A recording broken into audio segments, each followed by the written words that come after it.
I've learned through this process to not stomp my feet so much and to say yes more readily and to trust him. And that risk is not so scary when it's a risk with the Lord. We've had, I don't know, over a dozen people come into the church, which is beautiful, just really incredible, having conversions because of this staying relationship. And I'd say that that's kind of the key of our evangelization is through that way of being an encounter with reality. Thinking about the transcendentals, what is real, so beauty, goodness, and truth. And I do like them in that order, especially for today's culture. At Roots, our mission is to make the transactional relational. That's the mission that we put out. Again, thinking about this relationship, right? Our relationship with the Lord, our relationship with one another. We're created for relationships. So we want to take this transactional encounter and transform it into something relational. Welcome back to the Catholic Founders Podcast. If you are new here, our goal is to create an army of Catholic business owners who are dedicated to carrying out God's will in the world. I'm excited to share an awesome conversation that I had with Mallory Root, who owns a coffee shop in Grand Rapids, Michigan called Roots Brew Shop. And she's also the co-founder of a co-working community called The Cottage on Turner. And she's been running the coffee shop for almost 10 years now, meaning, yes, they did make it through COVID. And she actually gives her a credit of the perseverance that she had through that to God, because she believes that he called her to start this business as something that she would steward for him, not for her own self, but for God. And in these past 10 years, they have seen about a dozen people enter the church as a result of the way they run this coffee shop. The key topics in today's conversation are how to treat your employees in a way that upholds the dignity of the human person, as well as how to teach them to do that for your own customers. Also, how this has led to a very low employee turnover, even in a business like a coffee shop, which is usually something that you'll see lots of turnover. How Catholic business owners can be engaged with their communities and give back. How to recognize that your business is not yours and it actually belongs to God. How impactful daily mass has been for her. A bit of her founding journey, and then the importance of integrating the transcendentals into the way that you run your business. Some really, really interesting topics here today. Before we start, if our mission to build an army of Catholic entrepreneurs who will reinsert God into the world, if that resonates with you, what are you waiting for? Join the Catholic Founders Guild today. We want more people like you. It's only $100 a year or $10 a month, so anybody can afford it. Consider this kind of like an association that you join so you can meet others who share this goal. Even if you don't have a lot of time to commit, it's still important to join so others can find you and you can find others through our directory. Also, quick shout out to today's sponsors, Verso Jobs for when you need to hire people who share your mission, and St. Colby Studios for when you need to produce a podcast, but you want it done the right way. All right, enjoy the show. All right, Mallory, welcome to the podcast. How are you doing today? I'm well. Thank you so much. Yeah, I think we were just chatting before the show. We're enjoying the fact that there's actually some decent weather still, even October in the Midwest. But for people who do not know who you are, give us a really quick kind of breakdown of who you are and what you're up to today. Yeah, so my name is Mallory Ritz. I live in Grand Rapids, Michigan, which is on the west side, about a half hour or 40 minutes-ish from Lake Michigan, which is my favorite place to visit. I'm living here. I own a coffee shop in Grand Rapids, which will be turning 10 in February, which is very exciting. Thank you. And just in May, a good friend of mine and I opened a co-working space about a half a mile away from my coffee shop to respond to the crisis of loneliness and remote work. So that's where I am currently. I like that. So you already answered my next question, which is how long you've been doing this. So running a coffee shop for 10 years, you've got a few, I'm sure a few lessons you could share. Yeah. And then just as a quick kind of background, we actually connected at the Scent Summit. And, I found out you run a coffee shop. It was my interest. It immediately was interesting to me because I've always wanted to have a coffee shop. I think everybody does kind of secretly. Yeah, it's a romantic idea. I got that a lot. Anybody who likes coffee, at least, right? So I instantly wanted to have you on the podcast because part of the background, I don't know if I told you this or not when we talked, but one of the examples I'm constantly giving when it comes to Catholic founders, this content and how we can evangelize in the world is I always give the example of if I had a coffee shop, here's what I would do, here's some things I would do. And so maybe you'll be doing some of the same things. We'll see. But I think that it's just a very interesting example to give because it's so public facing, right? Yeah. So let's start here. I think I want to start with what role do you see your faith playing in how you run the coffee shop right from the beginning? We'll talk about the story and the founding in a bit, but let's talk about the faith and how you run the coffee shop. Yeah, I think we are an encounter with reality. And so if I have a relationship with the Lord, everything should exude from that. And so when I'm running Roots, as I'm running any aspect of my life, it should come forth, it should be born from my faith. So it does have And that's my rubric for making all decisions, for how do I price things? Where do I get my inventory? How do I interact with staff? How do I handle a hard conversation? All of that is measured against the dictations of my faith and my relationship with the Lord. So I'd say it permeates everything, and it should permeate everything. Got it. So in general, I mean, you just take the perspective that, hey, listen, my faith is everything to me. So that should be how I do everything, like how I run my business, how I, interact with my friends. It's not something where you separate, this is my work and this is and how I pay the bills. And then separately, this is how I live my life, correct? Yeah, you're a full integrated person. And so we should be fully integrated in all of the things that we do. And if I am honest about my faith and the way that it informs me and the way that I live, it should have an impact or an integration into everything that I do. And so it's not that I'm constantly tossing out verses or like different things like that, but it should inform, all of the decisions that I make. And it should be the rubric to which I'm measuring everything with. Yeah. So how did you, like, when did that mentality set in? Because if you've run the coffee shop for 10 years, was this something you had before you ever started, or was it something that came along the way? Like, I want a lot of Catholic entrepreneurs to recognize this, but I don't think a lot of people do at the beginning. So where did that come from? Yeah, I would say that when I was a youth growing up, I had a very close relationship with the Lord. I think that's we can think that that's a very Protestant way of thinking. And I don't think I would ever use those words as a kid. I was born and raised a Catholic, but I always had a close relationship with the Lord and had a very vibrant prayer life. And praise the Lord, I'm grateful to my parents for that. And then in college, I still attended Mass every holy day of obligation, every Sunday, but my prayer life really evaporated. And so that close relationship with the Lord that I had became very thin. And then post college, I had a reversion in my prayer life, or a rebirth in my prayer life. And I would say that is a huge part. I was reminded so much of like that close relationship and holding Christ at the center of all decisions, kind of where it came from, that relationship. All things are born out of that relationship. Post-college is when I started attending daily Mass as often as I could. I wasn't always able to, but as often as I could, I did. And that really helped keep that prayer life in good and right order, and at the center of all things. So yeah, I'd say it was definitely before Roots, but it kind of ebbed and flowed through my life. Yeah. I think it's interesting because it's hard you can't exactly convince people of the relationship piece. And I noticed how you talked about it, right? You say relationship with the Lord. I was like, that sounds like a very Protestant way to say things. However, I think that, this is not necessarily the point of this podcast to split hairs with how Catholics do things. But at one point in my life, I lived with a pastor and his wife, and they were probably, a Protestant pastor, probably the holiest people that I ever lived with, right? And I'm Catholic, raised Catholic, right? And I was like, these people genuinely love God, right? They really, really love God, and they're striving for holiness in every way. And as Catholics, we tend to just focus on checking the boxes, right? A lot of times. So I appreciate that, and I just want to encourage people who are listening, if they haven't felt to that point where it's almost like the same way you would feel with your spouse or something, you go out of your way to do extra things, like that's what it can be with God. And if you don't have that, then just ask for it, ask for the grace to have that, and then really pursue it. And just like with your spouse, you're not going to have a great relationship if you don't put in the effort, you don't buy the flowers, you don't go out of your way. Same thing with God, you need to do the same thing, and that will then lead to other things. Remembering it's a relationship. I think that's one of the things that we often forget, because we do move into this legalistic, or we can slip into that. And I think remembering that this is a person with which we're in a relationship with can be helpful in growing that and moving through that. Yeah, no, I agree. And if anybody is interested in that, having that mentality around everything that I do in my business is going to follow through, come from my relationship with God, then just put it in your calendar. I think I just wrote about this recently, that if you care about God and you say you do, check your calendar, right? Do an audit, and you'll see really quickly whether or not that's a true statement, right? Right. So I think this is a great place to start. Now, are you looking to hire people who actually care about your mission? You should get in touch with Verso Jobs. Verso Jobs is a platform that uses a gamified application process to find candidates who actually have the right skills and mission alignment with your team.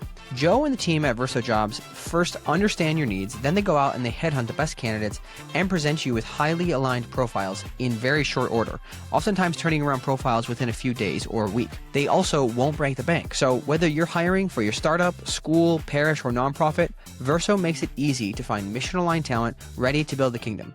Visit versojobs.com to get started. That's Verso, VERSO jobs.com. To the heights. In how you run the business, are there any subtle or maybe even not so subtle ways that you do evangelization through the? Yeah, so I would say most of them are subtle and they're just regular rhythms of life and how we respond to situations.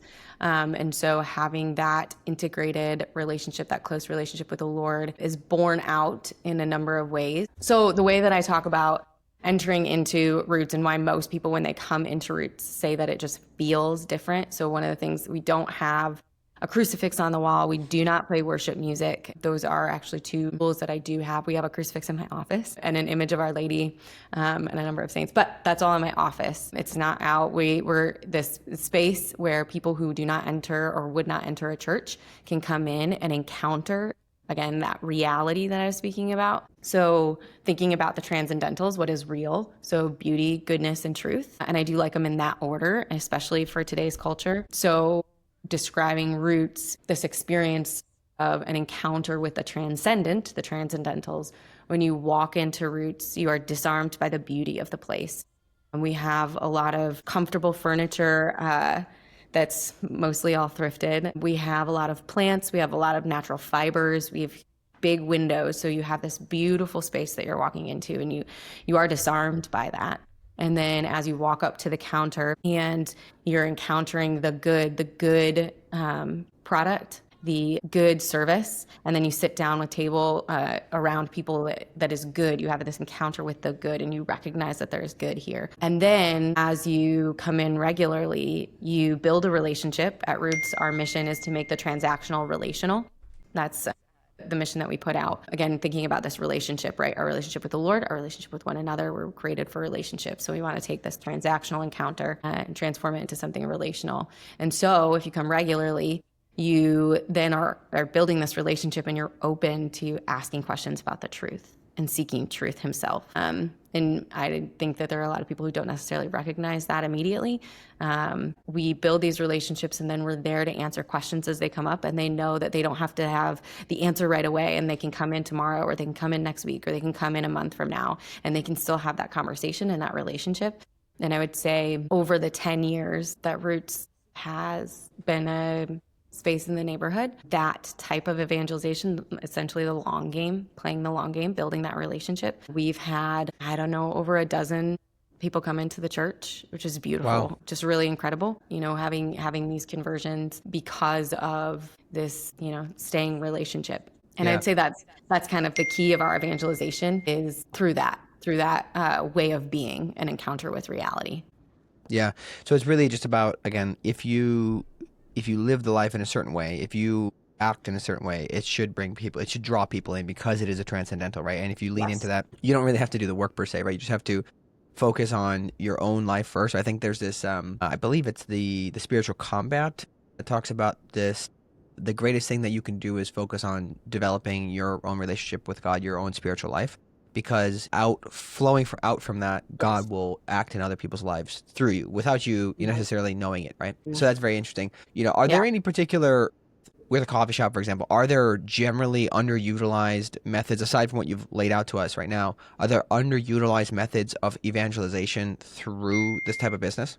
I think it's going to depend on one of the questions you kind of have to ask, like when you're starting out, when you're beginning, is who are you? Who's your mission? What's your mission? Who are you actually ministering to? And for us, it was the people that we interact with, mostly our customers, but also, our vendors, and looking at that and relationship specific. And so I think truly in those aspects are going to be how I think is going to dictate an underutilized way of business in general, how you interact with and respond to particular situations. So, and one of the internal ways that we go through training is we talk about human anthropology and then the dignity of the human person and the dignity of work. And so really understanding those, and that is an outpouring then of this particular way of being that begs questions because it's particularly different. So one of the things that we talk about at Roots is the dignity, like responding to the dignity of the human person. Anyone and everyone is welcome in Roots. We do have particular standards. We happen to be Our location happens to be on a free bus line. There's a stop right next to us. And so we do have some people who are struggling with homelessness who come to Roots, and they receive the same dignity as other guests. And so how do we respond? We know their names, we know their life story, we interact with them as we do our other guests. Again, responding to that human dignity, that aspect. And I think that is often an underutilized way of evangelization. Is just how do we conduct ourselves? How do we handle hard situations? And are we doing that in light of the gospel? Yeah. Are there any particular ways that you try to train the staff to, how do you verbalize that aspect of the dignity of the human person? Because I'm assuming, like, I would venture to assume that probably not everybody who works for you is Catholic, or at least in the past, like maybe not everybody has been Catholic. So how do you talk about it to them? What are the tangible things that you try to espouse? Do you talk about virtues specifically? Do you just talk about like, hey, this is how we treat these people, this sort of policy? How do you do that? Yeah, so we do talk about, people do know when we hire them, we do talk about this is how Roots is conducted. Our mission is to make the transactional relational. I am a practicing Catholic, and that is going to be the dictating of like how we handle situations and how we handle things. But one of the things that we do talk about is we do talk about the dignity of the human person, and we talk about the importance of that and the importance of interacting with that. And then we walk through various situations that we've had at Roots and how we handled them and why and what's really important within that. And then we also do talk about the dignity of work and that importance. We have monthly trainings. It used to be when I was a barista there, working every day, there was a lot of, what do they call it? Apprentice. It was an apprentice model is what we had. People would just learn from working with me and the way that I would handle things, and then debrief a situation and explain why we responded that way. And now that I'm no longer a barista and in more of that like managerial role within the business, we have monthly trainings, and in that training, that's where we kind of walk through those and talk about those. And we just actually started a series in our training of talking about the transcendental specifically. So talking about beauty and why it's important to have a beautiful space, why that is that invitation for people, why that's important. And then our next training will be on good and why it is good to have a good product, why it's important that our work is good, type of thing. So it's through those trainings that we talk about those really important topics. And we also, one of the other important aspects is that's how we treat one another. So we do talk about building one another in virtue. That's the point, that's the purpose. That's the only reason, not the only reason, but one of the main reasons why we work is to build us in virtue. Work should be, when we think about the dignity of work and what John Paul II has told us and our Catholic heritage has, is that it does a work in us, and work was made for man, not man for work, John Paul II said. And so if we are not building one another in virtue, and we're not building in virtue, what is the purpose of our labor? And so we do have 3 core values that can also probably be seen as virtues. We have integrity, and the way that we talk about integrity is the integrated whole. So we do talk about that fully integrated person, we're a fully integrated team, we're a fully integrated shop. It's not doing something just because it's the right thing to do. You do it so that you remain unbroken. So your word remains unbroken, your work remains unbroken, we as a system and a team remain unbroken. So that's kind of how we talk about integrity. Humility, knowing who we are before the Lord, knowing who we are before one another, being honest about our weaknesses. That's the only way we can also remain unbroken and show one another those graces. And, cleaning out the drains isn't super fun, but we humble ourselves to do it. I mean, there's a lot of practical aspects to it too. It's not all just philosophical, but I think it has to have that through line with it. And then we also have connection as one of our core values. And it's that relational aspect, that being relational, having open communication with one another. And we can't be honest with one another if we don't have that. We can't be unbroken if our communication is broken. And then also making sure we're connecting with our guests, creating that welcoming environment and building that relationship. Hey guys, quick interruption to tell you about some of our upcoming events. Grab your calendar and note these down. For members of the Catholic Founders Guild, we have our next expert call with Ellen Twomey on October 28th, where she is going to be teaching us how to increase our sales and grow our companies in a virtuous way. Again, this is only for Catholic Founders Guild members, so if you're not a Catholic Founders Guild member, join today. We're also hosting a dinner in Chicago and in a suburb of Chicago on November 4th for Catholic business owners. This is going to be a small gathering of about 20 people. This is not specifically just for our community. Any Catholic business owner or entrepreneur is welcome to come. We obviously will be sending out invites directly, so because we only have space for 20 people.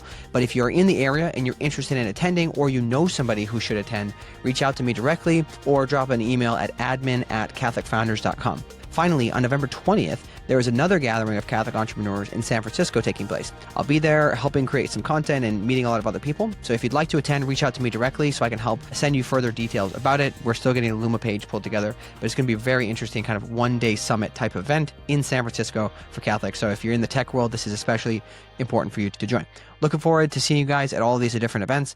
Okay, back to the show. With the team then, I mean, coffee shops tend to have a pretty heavy turnover. What does that look like from your perspective? And I just want to get you to integrate in here. Is there anything about the way that you guys operate and the way that you focus on the human dignity that also ends up affecting the employees and kind of developing them in a certain way? And again, all in this context of retention and building your team. Yeah.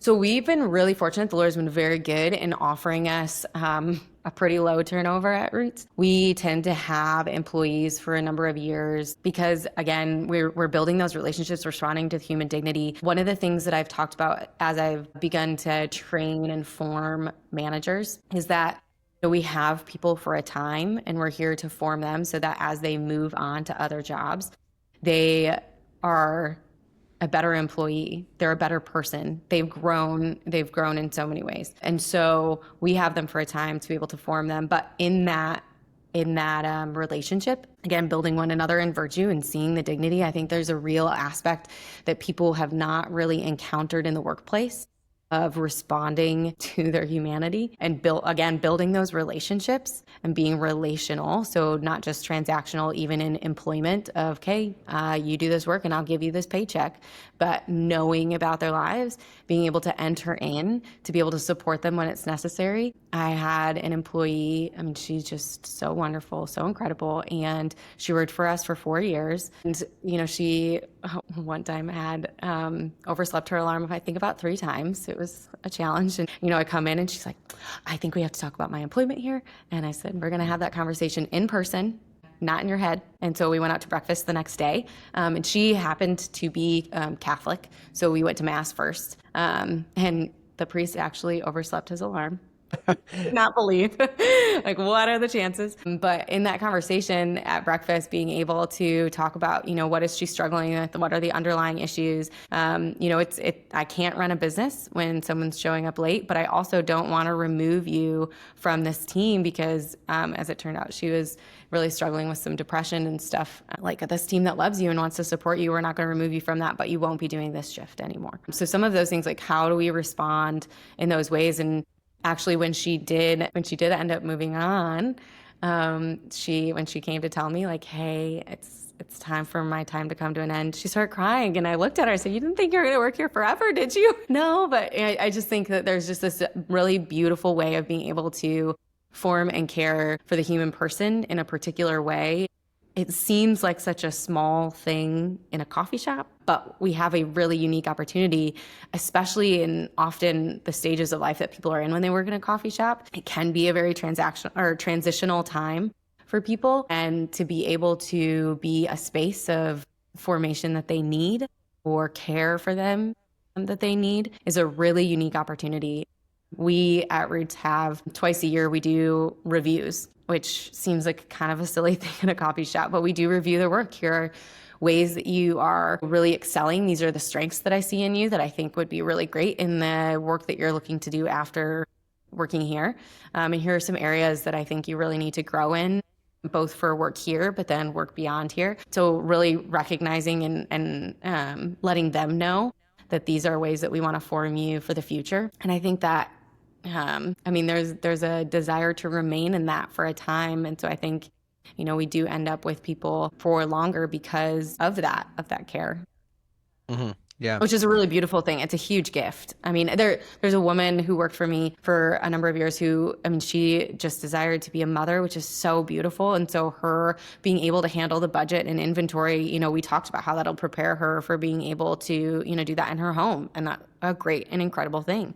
So, yeah. No, that's really beautiful. I think it's super underappreciated the role that the early jobs in people's career have, even if it's Mhm. like something small like being a barista. I sometimes wish Yeah. that I have a friend, like I have a friend here in town that I might just go like learn how to be a barista just because I want to. But the point is like these kind of things can really transform you, and if you as an employer Yeah. take them seriously, they can also be really good opportunities to help your employees for the future. If you as an employer of a place like a coffee shop or something where it's a pretty entry level type of role, you don't have to Mhm. have previous skills. If you think that those people are going to work there for 10 years, you're being selfish, and you're being Yes. like you're not putting yourself in their shoes, unless their dream is to just be a barista, which is fine. But Mhm. if that's not their dream, which is probably usually the case, you have Mm. to be willing to invest in them.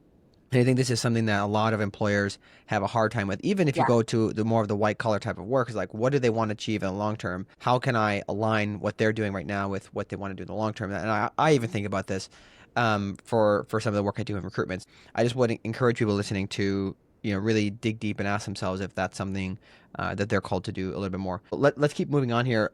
So there's in this article that you sent me prior to the recording, there was a quote Mhm. that was in there of you basically recognizing that you said, this is not my shop, right? This is God's. This Mhm. belongs to God. And that goes into the story of how you started. But how, after 10 years, do you maintain this mentality of recognizing that this does not belong to you? This is not something you own, that your skills, your interests, and all this, it comes from God and belongs to God. Can you just talk a little bit about your mentality there and how you maintain that? Yeah, it's definitely a challenge. I think for me, I call myself a reluctant entrepreneur because it's not something I ever dreamed of or really sought after. But the Lord had asked me to do this, and so the idea of being a steward was much more approachable and attractive to me, I think, than ownership. And so being able to remain in that posture, I think too, I mean, our 5 year was 2020. So being able to make it through 2020 was a huge gift. And again, just a reminder of like, this is his, not mine. And I'm stewarding it. And I do desire to steward it well. I think too, looking at the impact it has on people's lives is a reminder that it is a gift. Even what we were talking about with employees, being able to recognize that they are a gift. I only have them for a time. And so same with this shop of being in that disposition of all is a gift from the Lord. And I'm asked to steward it well. Another aspect I think that is very helpful is thinking of the common good and the universal destination of all goods. And if we remember that all that we own is for the common good and we are stewards of that, that is very helpful. But I mean, I'm often having to be reminded of that. And the Lord is very gracious and humbling of me at times for that. So yeah. So would you say that you generally take the approach that, this is working now? I mean, you've been around for 10 years. You made it through COVID. Congrats on Mhm. that. And Thanks. you've had these outcome. Do you still take the mentality that, hey, at some point this could end and I'm not upset about that? Like if God wants this to be done in a year or so, like that's up to him. Yeah, I think holding it all loosely and something that I think is good to foster is that spirit of detachment, the detachment that it isn't mine, to hold it loosely. And each day, this is the thing that I'm asked to steward today, and that is good. But it may not be forever. And that's okay too. And truly just having that spirit of detachment. And the Lord is good and offering different ways of being able to do that. And I think, again, a great example of that is staff. I don't have them forever. And so I have the spirit of detachment with that. And if I can have it in that space, in a very relational space, and being able to have it with the space in general and the Hmm. business in general. Yeah, and at this point, you've heard me mention our mission many times. We're building an army of Catholic entrepreneurs who are committed to reinserting God into the culture. Well, if this mission resonates with you, we want you to be part of the Catholic Founders Guild. You can think of this as kind of an association of Catholic business owners who share the same mission and who take this idea of bringing back God into the culture actually very seriously. We're currently around 50 members and growing quickly. And when you become a member, you can find other Catholics to do business with, to buy services from, to invest in and alongside. All this is possible with our member directory. And on top of that, we do have 2 to 3 calls each month with the community. One to discuss a particular topic, like stewardship or competition, some of the recent conversations we've had on that. One to learn from an expert and ask them questions, like our recent one on the tax changes, or our next one coming up with Ellen Twomey, who is talking to us about how to grow our sales and our business, but in a virtuous way. And the other is a more open-ended community hangout call. These will happen every single month. There's also no specific time commitment asked of you when you join the Catholic Founders Guild. If you want to be heavily involved, you're welcome to. If you just want to be a member of the Guild but don't really have time to attend the calls, all we ask is that you stay committed to the mission of building for God and be open to meeting other members of the Guild when they reach out. To join, the first step is to upgrade to a paid membership on our Substack. Think of it like Patreon if you're not familiar. Just go to catholicfounders.com/subscribe. It's only $10 a month or $100 a year, so literally anybody can afford it. Oh, and I forgot to mention, many of the members have ended up actually finding customers within the community within just a few months of joining. So what I'm saying is you're likely going to get your $100 back, even if not directly through sales, at least in value and advice from the Guild. We will see you on the inside. Did you say that, I don't know if I caught this or not, but where does the idea for you stem from that none of this belongs to you? I think Catholic heritage, just recognizing in our Catholic faith, recognizing that we are told and reminded that all is a gift. Catholic social teaching does tell us that, tells us about the universal destination of all goods and the common good, and being able to hold that in mind, and stewardship of a thing and stewardship of the things that we have here. Yeah. I mean, because if you think about it, stewardship, the very idea is not ownership, right? It's managing effectively. Yeah. But not just managing like in the corporate sense, right? Managing in a sort of like the way a farmer cares about his, Yes. animals or the land they till, right? At least the farmers of old, maybe not the industrial farmers of today, but that's a whole nother topic. We won't get into that. Well, something I'm very passionate about is this idea of community and how Catholic business owners can give back to the communities they're in, because they serve the employees or their employees are from locally, their customers are locally based. And obviously with a coffee shop, it seems like maybe an easy business to think about it that way because you are so close to the community. But how do you think about your business and serving the community, and any pointers for other business owners to consider there? Yeah, I think a little bit, I struggle with even the thought of giving back, mostly because it should be all gift, and not giving back. Necessarily because we've taken and we now need to offer back. And I think just from the start of how do we truly interact and support our community. So thinking one, it was earlier this year. It was around Easter time. We have a woman in our community is pregnant, and she actually just had her child, which is so beautiful, but also was diagnosed with a really severe cancer. And how do we support the family? Okay, we have a support waffles. We have waffles every Saturday at Roots, and so proceeds from that goes directly to the family. We had an incredible outpouring of people to come and support that. So again, how do we respond to all of the things that are happening in a community, and you only know that when you're in relationship with people. And so I think recognizing and acting on the relationships that you do have and working through those is a way that you do interact with the community and building community and responding to one another. We can do things. I think sometimes we get so caught in a lack of creativity or maybe a rigorous, this is just how things are done, when we can actually think really creatively of how we respond to one another, and we can do things, I think, a bit differently than maybe some of the things that we think we can. Mm-hmm. Yeah. So it seems like one of the core nuggets there was that you don't necessarily like the idea in the first place of saying giving back because you just see it as an integrated thing, correct? Yeah. Yeah, interesting. So I guess, are there any other, again, I'm trying to apply this to somebody maybe who doesn't have a coffee shop, right? It's a little bit harder to think. So say maybe you run a manufacturing company or something, or they're selling services to local businesses. Are there any other core things that you would just point out and say, hey, consider this as you're running your business, as you're working with your customers, your employees? Yeah, I think even looking around and seeing who in your direct community. So I was just at a Catholic business leaders diocesan breakfast, and someone there didn't know about Roots. We were talking about it, and he immediately, he's got something that he is putting together for some of his clients, and bought gift cards from us as a way to support us and then offer things to his clients that he was working with. And so just thinking about what are some of the ways that we can support one another, and not always just like, I don't know, it sounds kind of silly, but like always ask for donation, but like how can we actually work with one another to be able to support one another, and especially in our, I think often of subsidiarity, like what is going on in your direct, like with your direct neighbor. If we are to be a community is not necessarily just all virtual, which I think we've been pushed into a lot, but like who is your direct neighbor and how can we live alongside them? So I think even in thinking of some of these other companies, like what are the other companies within your community that we can support and work alongside with, and things like that. Yeah, that's fascinating. I think that just idea of like if you're running, and let's say you've got like 100 people working for you at a manufacturing business or something, you can understand like what are they up to, your employees, what are they up to, what are the problems their neighbors are facing, do they have any like, is there a concentration of those people in any particular neighborhood? Can you go help them? Can you, if you're going to do some sort of thing to give back to your employees, maybe it can be related to or in partnership with a local business like yours that is, directly plugged into the community. I think that's a good idea. But it probably requires going out of your way a little bit to just keep an eye out for those things, or at least be open to Mm-hmm. the opportunities, because I do Mm-hmm. assume there are opportunities for those types of business owners. They're probably getting approached by, businesses like yours where they're looking for support or for sponsorship or something like that in different cases, and being open to that is important. So I Mm-hmm. appreciate that. That's the community side.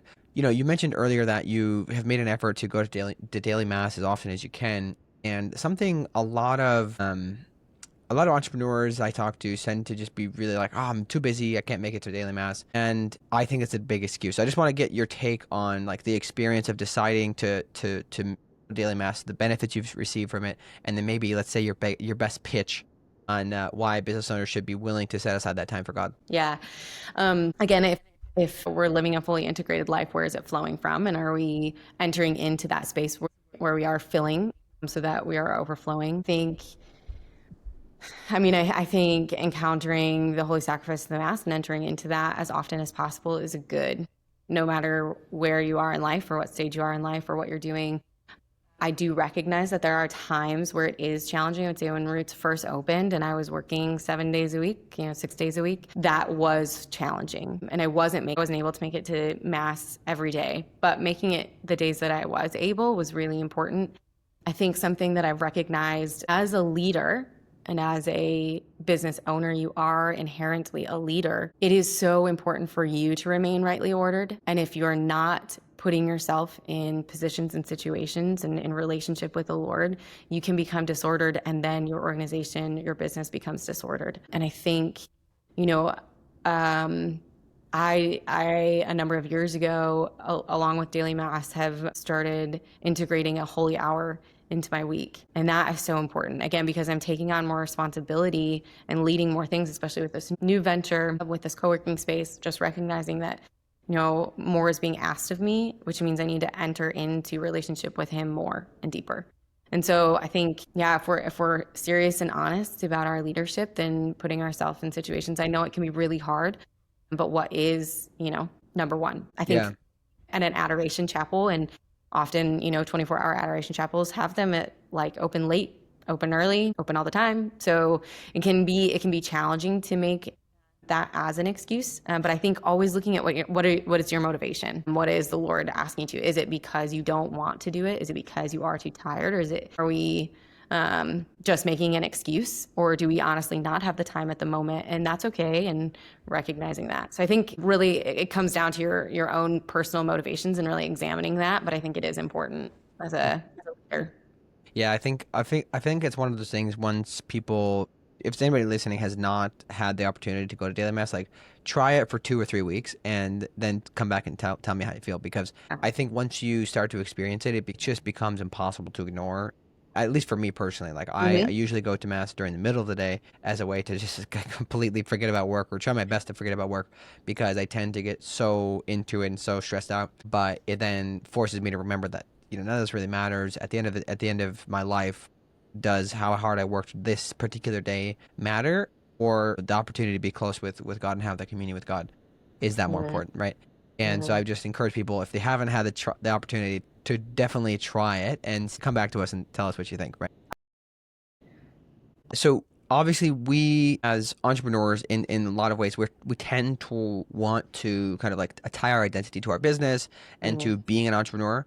And in some ways, this is accurate because we are co-creators with God, right? That's the nature that He created us with. Mm-hmm. But on another side, there's also this kind of like this relationship between how we build and create things and how it also brings us closer to Him. So I'm just kind of curious if you have any particular things that you've learned in your spiritual life through entrepreneurship that have brought you closer to God, and they feel like you feel like this is the right thing. I'm on the path to heaven through my entrepreneurship journey. Are you a Catholic business owner trying to get more leads? Launching a podcast might be the best move that you haven't made yet. St. Colby Studios helps Catholic entrepreneurs launch professional, mission-aligned podcasts that build trust and increase leads. Their team walks with you every step of the way, from strategy and recording to branding and editing, so you can launch your podcast in under 90 days. And because you're a Catholic Founder listener, you'll get 20% off all services for the rest of the year of 2025. Just mention the show when you reach out. 158 million people listen to podcasts every month, and that's just in the US. Your ideal customer may already be listening to a competitor's podcast. Visit stcolbystudios.com to schedule your free consult today. That's spelled out, Saint, S-A-I-N-T, colbystudios.com to schedule your free consult today. Thank you, St. Colby Studios, for sponsoring this episode of Catholic Founders. All right, back to the show. Yeah, I think being able to say yes and trust the Lord was a huge aspect. Again, when I describe myself as a reluctant entrepreneur, I think that's a huge aspect of saying yes and trusting that He's going to equip me for the journey that He's asked me to do. I also think something that I've reflected on a number of times, I feel so fortunate. I often sit and reflect, like I am so grateful that the Lord asked me to do this, because I truly do not think I could have ever imagined a job or a vocation as beautiful as this that he dreamt for me. Something I think is really funny is when I was an art major in college, and someone making the comment of, "Oh, are you gonna work in a coffee shop when you graduate?" And I was so offended, and I thought that was so rude, and the Lord probably just chuckling that He had such a good plan, and if I would just say yes. And so beautiful. Truly, I think that like trust in the Lord. I've often said I do things, I say yes to the Lord, stomping my feet at times. And I think I've learned through this process to not stomp my feet so much, and to say yes more readily, and to trust Him. And that risk is not so scary when it's a risk with the Lord. And I think that in particular has been one of the biggest lessons, and one of the lessons I'm so grateful for. I think it makes it easier to enter into things and into life and into different various situations. I think too, I'm so grateful for the opportunity to grow in love through Christ of and for my fellow man. I think love of my neighbor, the Lord has given me so many opportunities to learn how to care and to love my neighbor in so many different ways that I would not have had the opportunity for before. And I think a glimpse of the kingdom in a profound way. I think those are ways that the Lord has really grown me spiritually, which I'm very grateful for. And I don't necessarily know how He would have done it otherwise. When you talk about having those opportunities to love your neighbor or your fellow man in a deeper way, is that specifically in relation to the challenges of business that like you had this more like difficult, you had to make a choice kind of thing? Yeah, I think both a choice in I'm going to not choose to sell this particular thing, and I have to lovingly explain why, and it might be contrary to truth and reality. And also being able to, as a leader and as an entrepreneur, you're forming people. And so that comes with having a lot of hard conversations. And so how do I enter into hard conversations with compassion? How do I see what's really going on and being able to put my emotions or my reaction to the side? Those lessons can be challenging. And I think, that is particular to entrepreneurship. I think even reflecting on 2020, how do I respond and how do I navigate this as a leader, and being able to enter that with particular compassion that the Lord was offering me and trust. Yeah, no, that's helpful. I do want to cover a little bit of the founding journey too. So, we've talked about kind of components of it, but can you just walk me through what was your mindset at the time that this was all starting to come together, and how did you finally recognize that this is what God was calling you to do, and the decision to then take that forward? Yeah, so like I said, I was an art major in college. I worked in a museum after I graduated. It was fine. It was good, but it wasn't something I was overly passionate about. And a friend of mine had the idea of opening a tea shop in another state, and so I kind of was walking that journey with her a little bit. Started their family, so didn't feel like the risk of opening that was the right time, which I totally understood, but that thought never really left my mind. And my dad and I took a bike trip over a summer, and I just really contemplated on what the Lord was asking me. And I'd never worked in a coffee shop before, so thought that was a good first step. Worked in a coffee shop and just totally fell in love with creating community and interacting with people, and it being an opportunity to be able to love people as they are and as they come to you. and through that and creating relationships. I was in adoration at a retreat, just discerning and asking the Lord for discernment on what He was calling me to do. And that's when He, in those, ways of thoughts that aren't your own, this is mine, you're just stewarding it. Great. Okay, I can steward that. And then having conversations with my dad and my uncle. They owned a construction company. And so kind of talking with them and learning there's a thing called a business plan, learning what that was and figuring out all of those steps and saying yes. And then really kind of taking that on of knowing this is what the Lord asked me to do. And so it's going to be a learning curve, but He'll put the people in my path that are there to teach me. And I moved to Grand Rapids, and then 2 years later, Roots opened. So when this is like, you kind of fast forward there a little bit, right? But Yeah. were there any points along that journey where you were hesitant about that aspect? Because it sounds like you accepted it, and then you kind of started moving forward. You met other people, mentors, etc., to move this forward. But was there any point where you're just like, "Ah, man, like, are you sure? Like, this is what I'm supposed to do?" Like, how did you go through those hesitancies if you did have them? Yeah.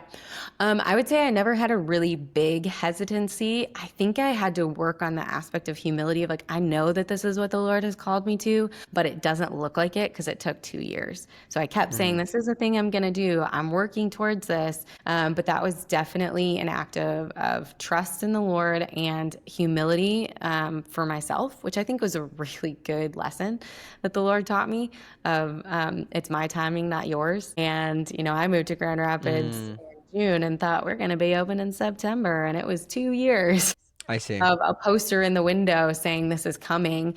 And that is a true act of humility. And I don't think we would have been able to do it any other way. But yeah, I think being able to enter into that humility and not give in to pride, I think I want it to be a different way and grasping for a thing. Yeah, letting it take God's time. I think this is a very challenging thing for entrepreneurs, especially once you get Oh, into yeah. the mindset. You're like, and then if you become, in the culture of entrepreneurship, then you just start to see all these people who are about speed and everything, right? Hmm. And you start to feel, man, like I'm not like them. I need to be faster. Yeah. But it's different with God, Hmm. and I think this is the challenge. It's hard to sometimes discuss these topics because the other thing is there is no one size fits all answer for everybody. In some ways, there's many of those answers, those one size fits all sort of answers for many entrepreneurs who Hmm. are just secular minded. But when it comes to God, like if you do Hmm. believe that you are here to be an instrument of God's will, there can by definition be no one size fits all answer because God has calling you to something unique.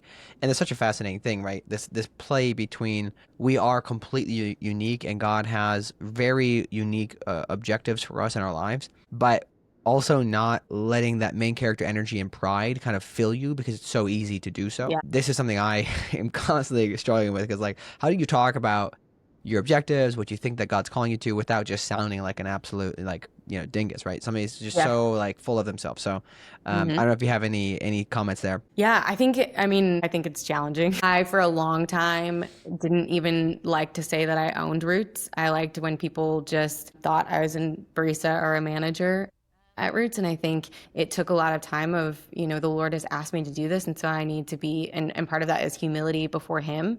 No, this is what He's asked me to do. And so I can take that on without false humility or feeling like I need to put myself in this other situation and just recognizing this is what He's asked of me, and and it's a good thing. But that takes, it's really hard. I think that it can often be like a long time struggle. I don't know if, there's a magic way or a special way or an overly spiritual way to get over that. It might just be a constant, reminder of yourself. Yeah.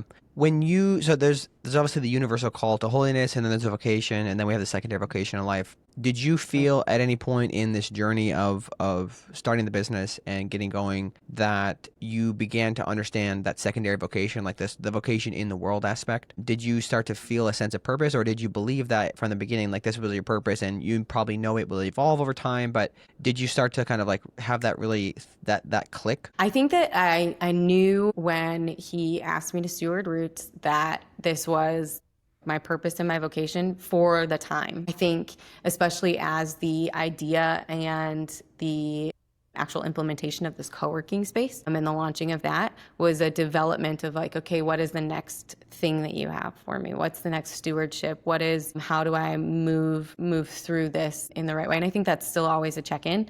of what are you asking me to steward today? How are you asking me to steward that? And so I think, it's that daily check-in of what are you asking me to steward today, and am I stewarding it well, or how do I steward it? Yeah. No, I like that. Yeah. Stewardship is a journey. It's not just a hmm one-time decision, right? Yeah, and it Cool. Well, prepares you for the next. I think that's the other thing. Like, I don't think I would have had the confidence or necessarily the skill set for this co-working space if I hadn't had that stewardship for these 10 years of roots and learning, particular principles and skill sets, practical skill sets and spiritual skill sets and things like that. yeah, no, I like that a lot. But we're pretty much running out of time here, so let's move into. We did cover most of the things I want to talk about, so that's good. We Sweet. did a good job. Let's talk about rapid fire here. So, what is your favorite scripture or holy reading? Yeah, my favorite scripture and probably the one that I carry with me the most, especially through the founding of Roots and then also the launch of this co-working space, is Romans 5:3-5. Did you want me to say it? Yes, please. Okay. And not only so, but we also rejoice in our suffering, because suffering produces perseverance, perseverance, character, and character, hope. And hope does not disappoint, because of the love of God that has been poured out into our hearts through the Holy Spirit who has been given to us. There's a lot of things that you run into, especially as an entrepreneur or a business owner, that are sufferings that build your character because of our hope in the Lord. And so not Yeah, running away from no, I that. like that a lot. A lot of people like to quote Romans. I should probably reread it again. Who is your favorite saint? Gosh, that one was so hard. That one is so hard. I have three. Sorry. That's fine. St. Pope John Paul II, just really incredible. Feels like spiritual father to me. Mother Cabrini, who I've fallen in love with over the last couple of years. She's just a really incredible bombshell woman. Like, just really, really love her. And then I think the saint that I would say I have felt chased after, if that makes sense, is Father Walter Chiswick, who's a servant of God. Okay, amazing. He's awesome. Yeah. Yeah. I definitely, that book was one of the most impactful books ever. Yeah. Who is your favorite entrepreneur? His name is Peter Baldwin, and he's an architect here in Grand Rapids, and he owns AMDG Architects. Yeah. And his story of faith and his journey and leading that organization, I just think is so incredible. And the things he's done in Grand Rapids in particular to build community is just really beautiful. So I love his story. Amazing. That's a new one. I haven't heard that before. I gotta reach out to him. Mm-hmm. And then, what's your favorite devotion? My favorite devotion is actually night prayer. I really love being able to close the night in reflection on my day, both the blessings and my shortcomings before the Lord, being able to offer that act of contrition and then walk through the Psalms. It's so interesting. Night prayer is the same each week. Every Tuesday is the same, every Monday is the same, but I still find something different in the Psalms every time. And I just think there's something so beautiful in that. And I love the Canticle of Simeon. So That's awesome. I really struggle with night prayer. I usually just end up hitting the pill and just immediately fall asleep. Yeah. So I gotta work on that. It's tough. But, It's tough. It's really hard. I'm pretty good at the morning routine, not so good That's at the good. evening routine. Yeah. But awesome. Well, I really appreciate you coming on. Any final call outs or places you want to direct people? Well, if you're in Grand Rapids, please come visit Roots Brew Shop. I'd love to give you a tour of the cottage on Turner. And I think just so grateful for the Scent Summit and being able to meet you and meet so many other entrepreneurs. I think it was just a really incredible opportunity, and it was just so full of the Holy Spirit. And I think that was a really, really unique experience. And yeah, and again, grateful for you doing things like this. I went through and listened to quite a few of your episodes, and it's a really beautiful gift. The incredible things that people are doing to build the kingdom of God. Yeah, it is very motivating. There's a reason why I end up spending much more time on this every week than I originally planned, because it's just too motivating, right? And there's too many things that really just light you up, right? So I appreciate you coming on. This is great. We'll have to have you on again in the future, but and I'm also gonna have to find a reason to go to Grand Rapids, because I gotta check out those Saturday waffles at some point. So awesome. Thank you so much for coming on, Mallory. You bet. Thanks for having me. Okay, thank you so much for listening to today's episode with Mallory. Please take a moment now to write down the thing that most touched you and spend some time reflecting on that. As you heard, or I hope you picked up, Mallory discovered many of the things that God was calling her to through having time for reflection. So we should do the same. I think this is a very critical thing, and it's a theme through many of the episodes that we've done, is reflection is where you find what God is telling you to do. So maybe one of the things she shared resonated with you and you want to imitate that. Allow that thing to sink into your heart, chew on it, ponder it a bit, and pray about it. All right, happy building, and we'll see you next time.